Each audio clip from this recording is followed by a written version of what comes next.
रातभरि निदाएन आमा, तीन साना बच्चा हेर्दै रोई। भोलि बिहान विदेश जानु थियो, तर मुटु गाउँमै छुट्दै थियो। पहाडको गाउँ, हरियो डाँडा, झरना बग्ने बाटो, सानो घरमा ठुलो सपना तर खाली थियो हात हो। बाबु खेतमा दिनभरि पसिना बगाउँछन्, गाई बाख्रा पालेर बच्चालाई दुध खुवाउँछन्। आमाको आँखामा डर र आँसु दुवै थियो, मेरो बच्चा बिना कसरी बस्छु भन्ने पीडा थियो। रातभरि सुतिनन्, सारा हात समाइरहन्, काखमा राख्दै चुम्दै चुपचाप रोइरहन्।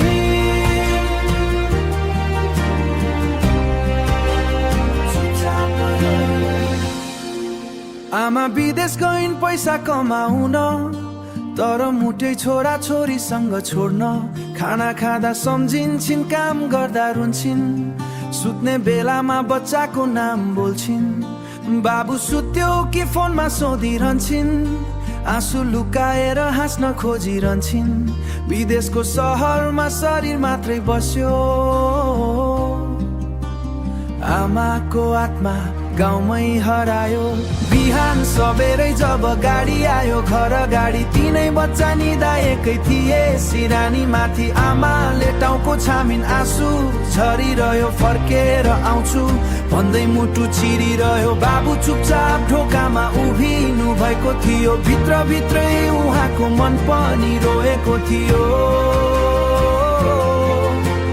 घर खेत बच्चा सबै काँधमा बोकेर आमा टाढा गइन् सपना जोडेर। झरनाको आवाजले गाउँ रोइरहेको छ, पहाडको हावाले आमालाई खोजिरहेको छ। बच्चाले सोध्छ, आमा कहिले आउनुहुन्छ? बाबुको आँखा फेरि चुपचाप रसाउँछ।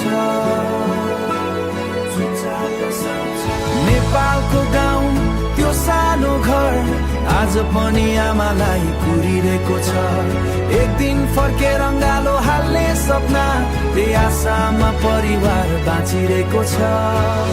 सलाम छ हरेक आमालाई जो आफ्ना बच्चाको भविष्यका लागि आफ्नो वर्तमान बलिदान गर्छिन्। पखर।